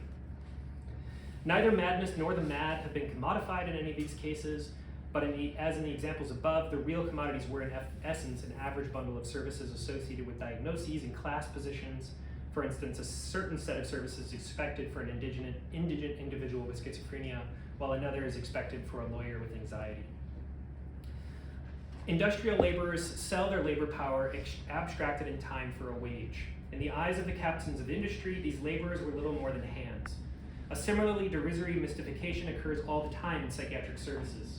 Insofar as the patient tends to become reified as their diagnosis, like schizophrenic, bipolar, or depressed, they tend to appear more and more as if they were commodities themselves. Their diagnoses are little more than magnets for revenue streams drawing from taxes on accumulation happening elsewhere. This taxation is regularly thought of as a drain. In common terms, which is to say utterly mystified ones, one can simultaneously say, and have both of these be true-ish, that, quote, a schizophrenic will attract X dollars per annum to this business, this county, this psychiatry, and at the same time, equally true, a schizophrenic will cost society X amount of dollars per annum. What I'm trying to underscore here is that the attributes, the qualities of gain or drain might be absolute in relation to national growth while being relative for various economic and political agents. A local community can, for instance, gain jobs at the expense of the state budget. But since welfare and social security funds are drawn from payroll taxes, these, as Anwar Sheikh argues, these couldn't really have hindered growth because labor pays for them indirectly insofar as growth is dependent on labor, and directly insofar as the fund, the Medicaid Social Security Fund, is drawn from taxes on their wages. This diversion of the surplus is better thought of as a non-productive but necessary investment. The average laborer experiences this, however, as a downward pressure on wages, and may resist or feel resentment towards the users precisely on that account, especially if they see something like mental health services or old age care, social security insurance, etc., as something foreign to their life and unlikely to become important in the future. And depending on how highly they value the health of the labor force in general, or the relative optimism or pessimism of the psychiatric profession at the time, the capitalist either views it as money invested or wasted on the longevity of workers. But interests aside, even this does not directly hinder growth. Even if it does not directly hinder growth, accumulation is not an appropriate term for the mental health industry, as the absolute limit for its functioning lies in the productivity of other economic spheres. The reason why I think this matters is the poor are funneled through this bewildering, disorganized array of small, private, public, or hybrid spaces, each offering piecemeal solutions and brief stays. Mad people are these internal exiles forced to wander a maze of general hospitals, psychiatric wards, group homes, intensive residential treatment centers, state hospitals, regional treatment centers, nursing homes, outpatient clinics, courtrooms hidden from the public, attended to by psychiatrists, clinical psychologists, social workers, community mental health workers, psychiatric nurses, forensic psychiatrists, therapists, behavioral specialists, and not to mention the police and the counselors and so many more besides. Each facility and each actor that they pass through in this circuit is concerned with increasing the margin between an allotted, usually Medicaid payment, and necessary expenditure. Not to become filthy rich, I don't think, generally, but simply to outcompete other companies and to stay afloat. Margins in this field are so thin and provisions so bare that the slightest trouble from one of these forsaken ones is enough to turn the world against them. It's a race to the lower circles of hell where everyone is losing except for a handful of CEOs and managers. This is all a way of saying that the structure of mental health services as they exist today, from their funding structure to the psychic place that we allot to them, secures the mad person in a condemned posture as a drain and a threat to society. But it does so at great risk to itself because it demands real passion and real commitment and compassion on the part of its labor force, which genuinely strives in many cases to improve the lot of their wards, at least at first. Not just as an additional affective boon to the work, but as central to the work itself. From an organizational standpoint, the confusion born from increasing specialization and its siloing effect has been a disaster, for it fuels this illusion that psychiatrists stand at the head of a stable kingdom, when in fact they are usually one of the least effectual nodes in a disorganized circuitry. They can request holds, of course, they can monitor cases, prescribe medication, but the vast majority of labor that goes into holding people's lives together on the day-to-day level on this circuit falls to underpaid mental health care workers, social workers, nurses, independent living specialists, ward attendants, and so on. The psychiatrist's request for a hold is just a piece of paper without orderlies, police, officers, nurses, etc., guaranteeing that this act actually takes place. Pharmaceutical line workers and pharmacy attendants are the ones who actually fill prescriptions. The last few years has seen a rise in union activity in the labor militancy in the historically union-resistant mental health industry. Therapists and mental health workers are quitting when they can seek jobs where they feel they can do some good. Most will not have that opportunity. Nurses, social workers, therapists, and psychiatrists too entered the field because they want to help people. They did not go to school to become efficient processors of insurance claims or cogs in a machine that throws people out or restrains them to a bed. Psychiatrists may come to recognize that this historical mission is contradicted by market forces that regulate their work and join a struggle for liberation. I surely hope they do. But if they fail to do so, they can and indeed must be effectively undermined by the lower paid laborers who do the actual work of making these places exist and run. So recovery today means solidarity. It means picking up the pitchfork instead of the checklist. It is only by discovering the actual process of labor that animates the mental health field, seizing upon the contradictions as they appear on the ground, and connecting these to the mental patient as a worker out of work, that we have any hope of waging the class struggle in mental health services. For without this basic link between the indigent patient and the exploited lower rungs of labor, there is only guilt, a mystical veil of fate over the inferno. Thank you.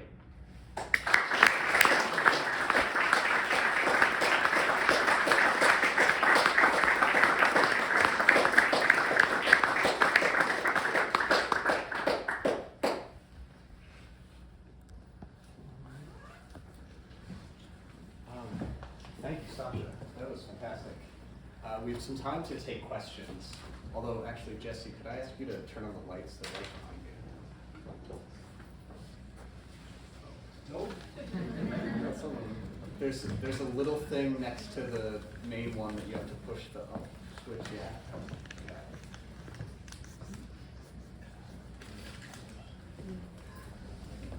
I would be very interested, since this is the first time I presented on this, to hear your genuine feedback. If there was parts that were nonsensical, stupid, particularly interesting, whatever. Even if you don't have a question, if you have any just general feedback of, I don't know, what could be improved, or if there was something that was interesting but confusing. Yeah.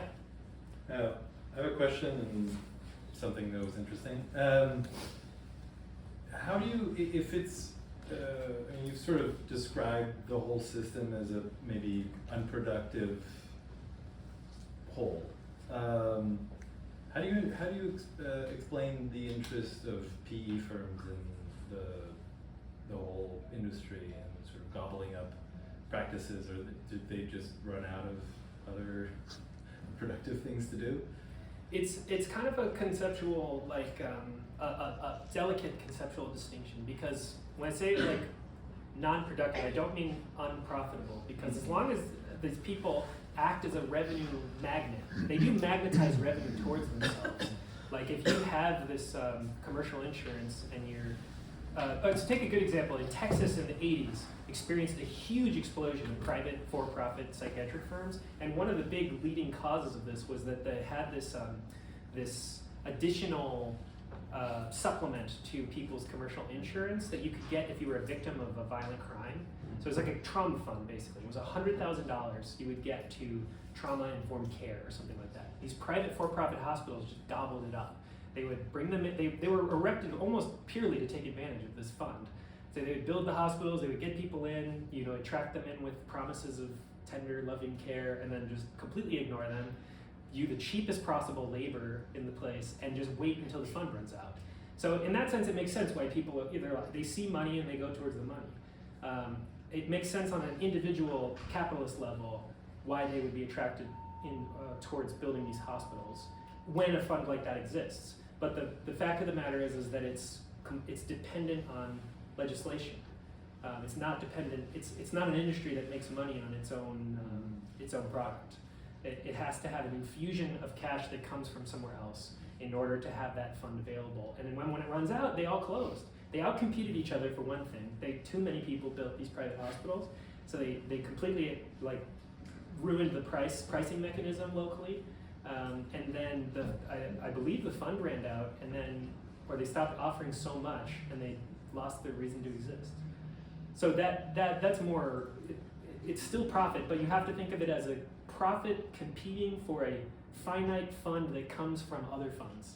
So it's a complex circuit happening. Yeah, in back.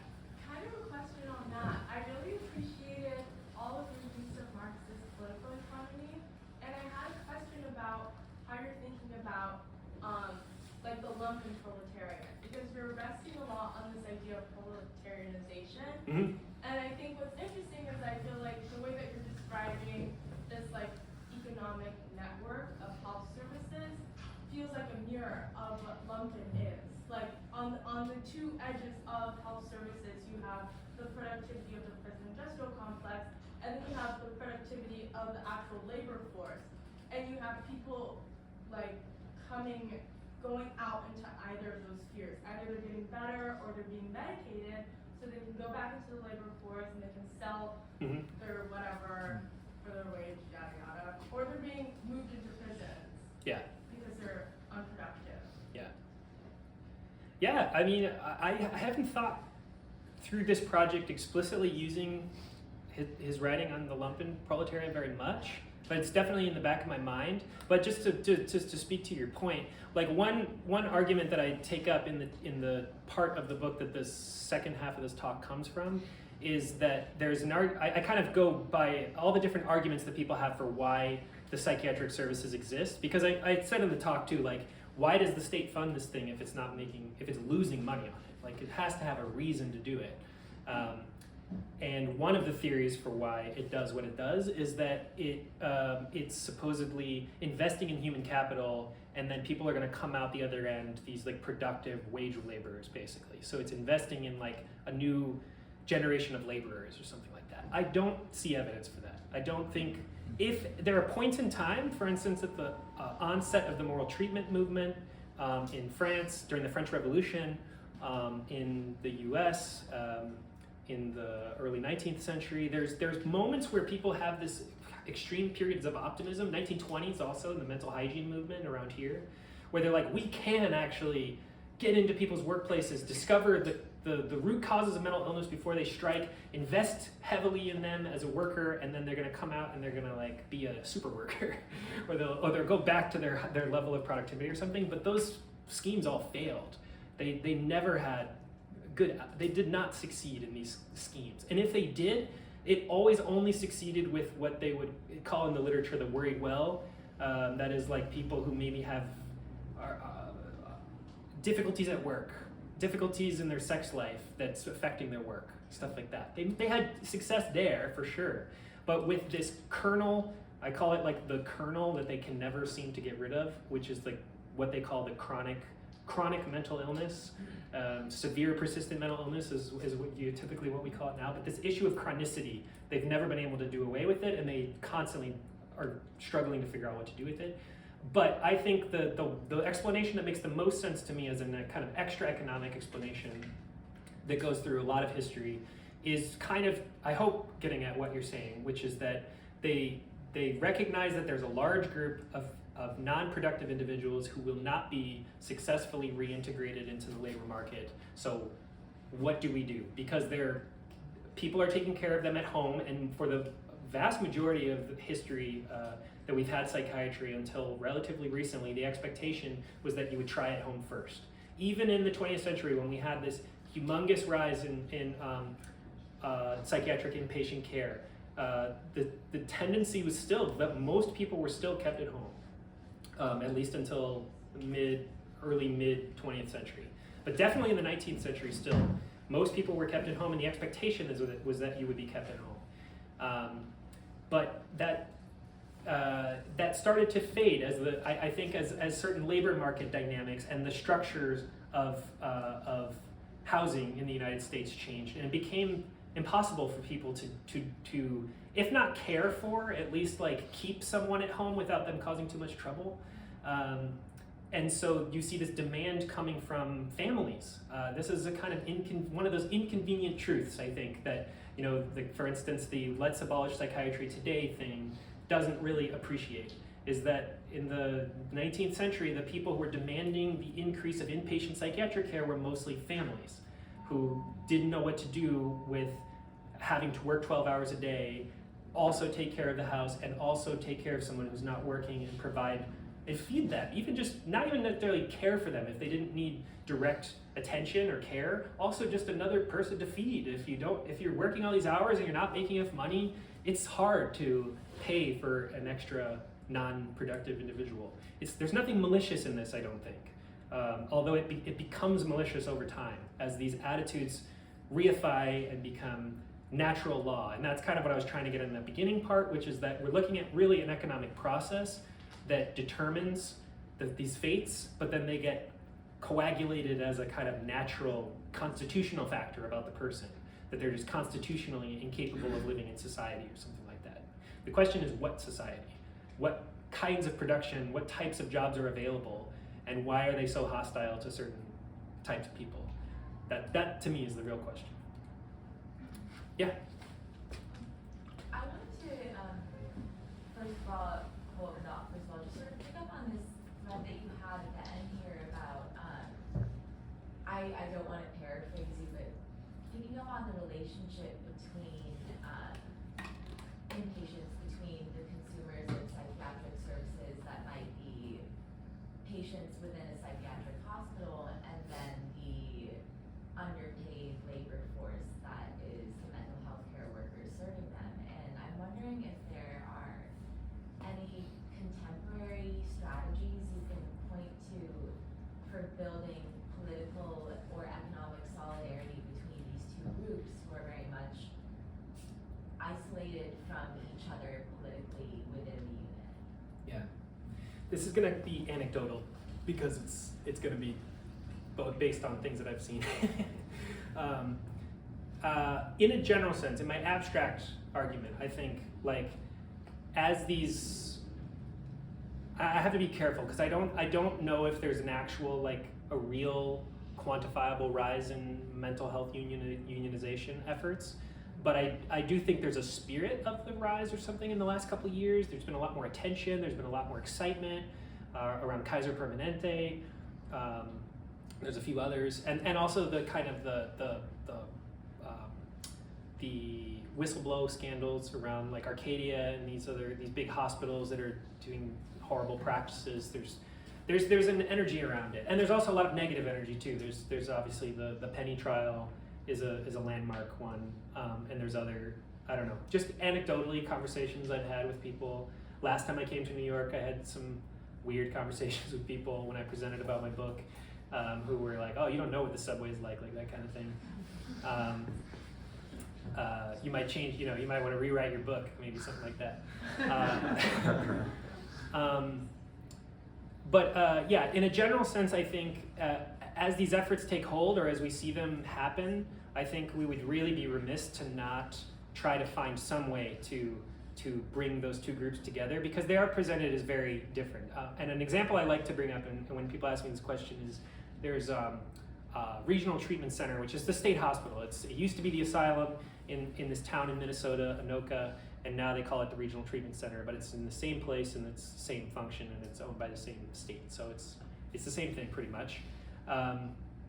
And they had pickets going on for a while, a couple years ago.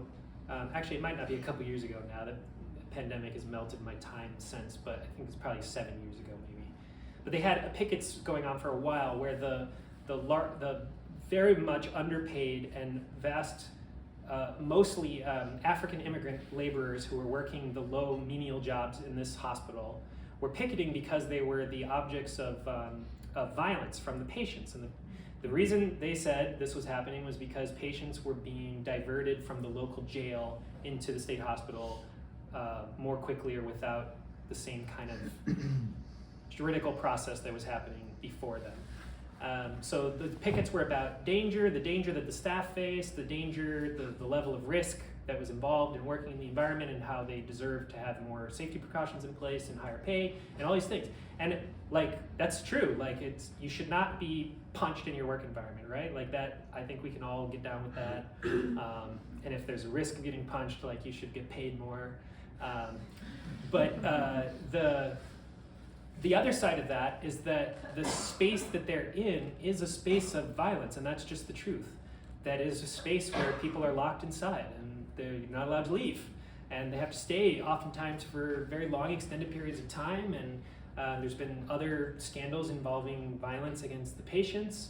And I think it's that common factor of being in a vulnerable, risky position that might prove to be a foundation point. And I don't know if it could really be a foundation very easily for the patients that are inside at that moment for all kinds of legal and medical reasons and the way that care is structured in the United States, although that would be interesting to see.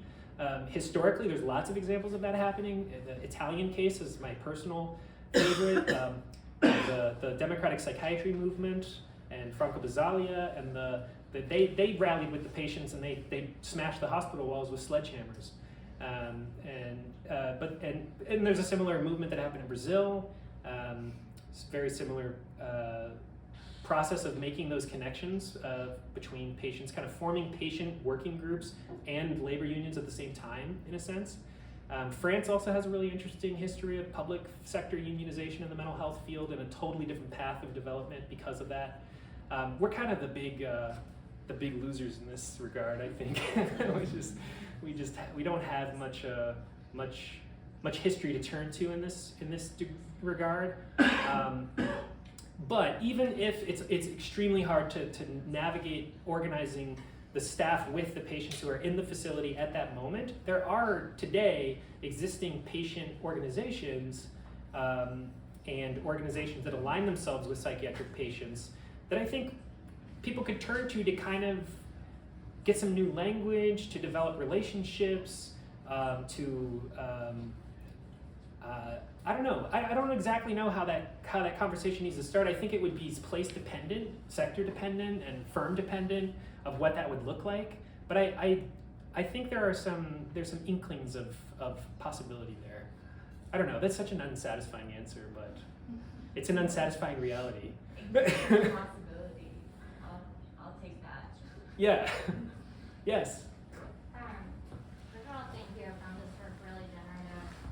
I was wondering, as someone who thinks about the relationship of modern medicine and psychiatry to militarization and the military-industrial complex, if that was something along with proletarianization, if that is also a relationship that you think would be that you explored, or that would be an important corollary.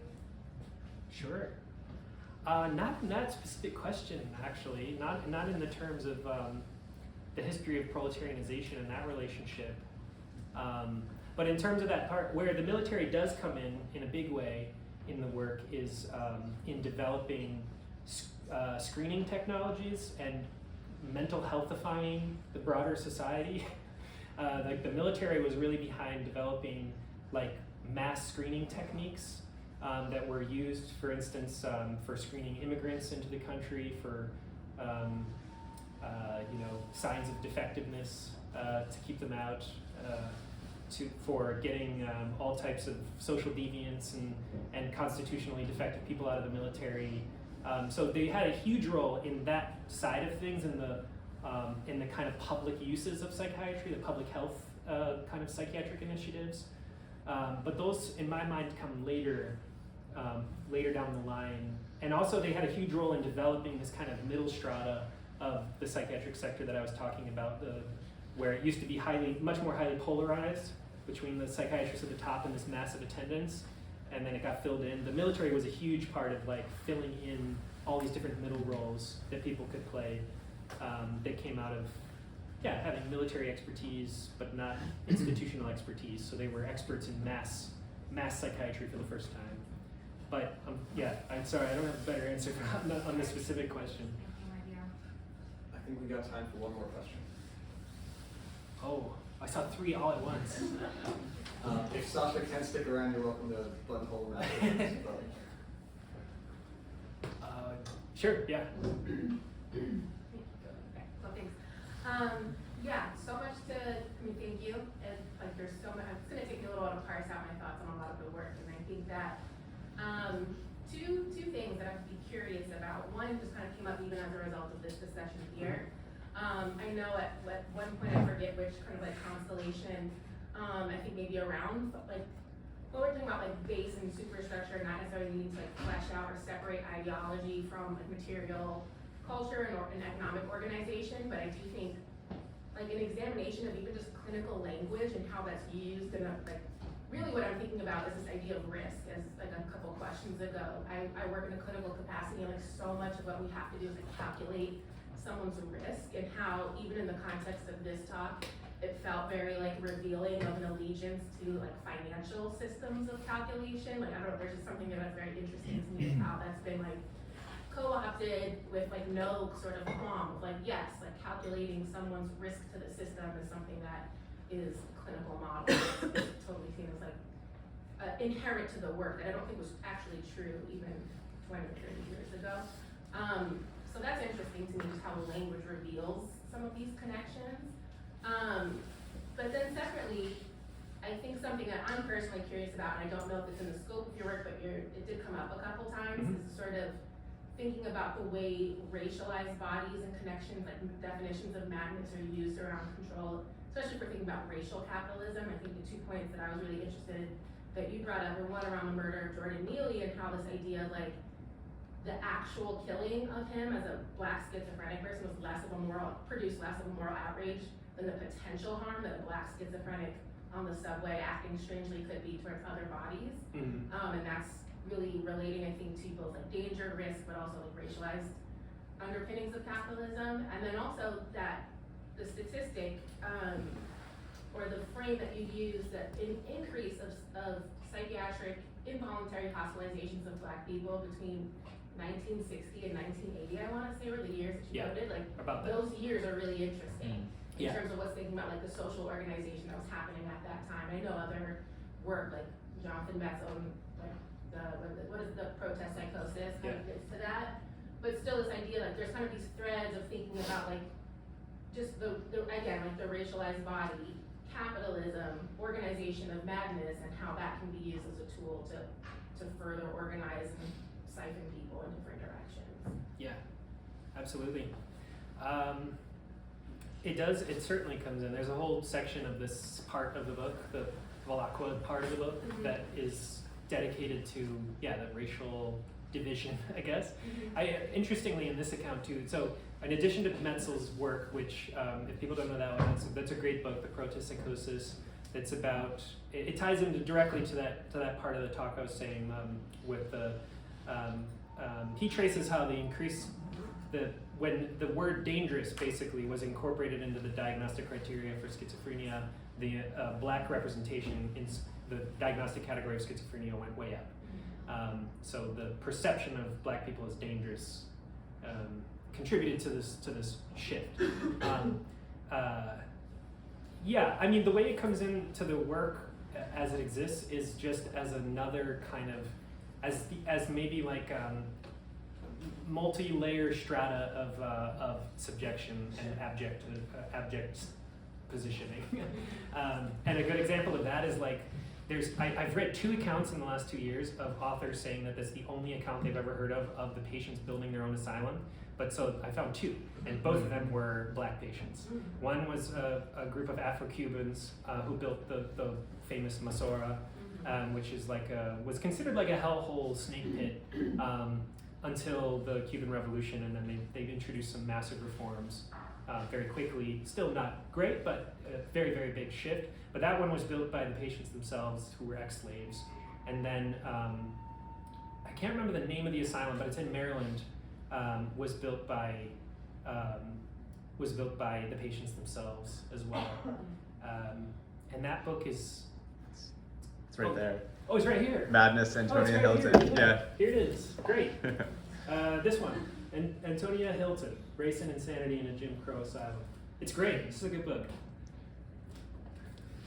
So yeah, but it's stuff like that. Like you can look at the way that any individual specific population is subjected in any particular environment, and you can always find strata.